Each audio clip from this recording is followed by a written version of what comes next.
Hai teman-teman Nova, apa kabar hari ini? Kalau kamu sedang memikirkan bagaimana caranya memulai bisnis, atau mungkin kamu sudah punya startup, tapi bingung kenapa hasilnya nggak sesuai harapan, video ini bakal jadi teman diskusi yang pas banget untukmu. Kali ini kita akan membahas buku The Lean Startup karya Eric Ries. Buku ini mengajarkan cara memulai dan mengelola bisnis dengan pendekatan yang lebih efisien, inovatif, dan relevan di era modern. Lean Startup adalah tentang mengurangi risiko, mempercepat proses belajar, dan memastikan ide bisnis kita benar-benar memberikan nilai ke pelanggan. Kedengarannya menarik, kan? Yuk, langsung aja kita mulai pembahasannya. Bagian 1. Apa itu Lean Startup?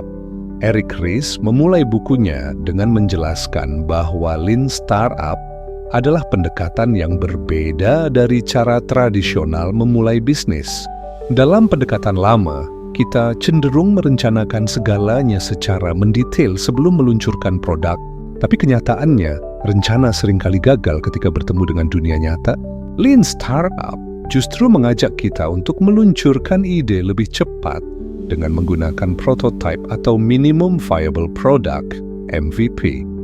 Produk dasar dengan fitur minimal yang cukup untuk mendapatkan umpan balik dari pelanggan. Inti dari Lean Startup adalah bangun, ukur, belajar. Bangun, ciptakan MVP. Ukur. Kumpulkan data dan umpan balik dari pelanggan. Analisis apa yang berhasil dan apa yang tidak, lalu iterasi produk berdasarkan data tersebut. Bagian 2, pentingnya validasi ide bisnis. Salah satu poin terpenting dari buku ini adalah validasi ide bisnis. Sebelum menginvestasikan banyak waktu dan uang, kita harus memastikan bahwa ide kita benar-benar dibutuhkan oleh pasar. Eric Ries mendorong kita untuk bertanya ke diri sendiri, apakah masalah yang ingin saya selesaikan benar-benar dialami oleh banyak orang? Apakah solusi saya adalah yang mereka butuhkan? Di sini, Eric mengajarkan pentingnya melakukan eksperimen kecil untuk menguji ide. Nah, misalnya kamu bisa membuat landing page sederhana untuk melihat apakah orang tertarik dengan produk atau jasa yang kamu tawarkan sebelum benar-benar membuat produk tersebut. Bagian 3, siklus Build, Measure, Learn. Di bab ini, Eric Ries memperkenalkan siklus Build, Measure, Learn yang menjadi inti dari metodologi Lean Startup. Build, bangun, fokus pada membuat MVP yang bisa digunakan untuk menguji hipotesis awal. Jangan terlalu terobsesi membuat produk yang sempurna karena tujuannya adalah belajar, bukan sempurna sejak awal. Measure, ukur. Gunakan data nyata dari pelanggan untuk mengukur apakah ide kamu benar-benar memberikan nilai. Learn, belajar. Dari hasil pengukuran, pelajari apakah kamu harus tetap melanjutkan ide awal atau pivot ke ide lain yang lebih sesuai dengan kebutuhan pelanggan. Eric memberikan contoh dari dunia nyata tentang bagaimana startup seperti Dropbox menggunakan MVP untuk mendapatkan umpan balik awal dari pelanggan. Dropbox bahkan hanya membuat video demo sederhana tentang cara kerja produknya sebelum benar-benar membangun aplikasi. Bagian 4, pivot atau persevere. Salah satu keputusan tersulit dalam bisnis adalah menentukan apakah kita harus pivot, mengubah arah, atau persevere, tetap pada jalur. Eric Ries menjelaskan bahwa pivot bukan berarti menyerah, tapi justru tanda bahwa kita belajar dari kesalahan dan menemukan arah yang lebih baik.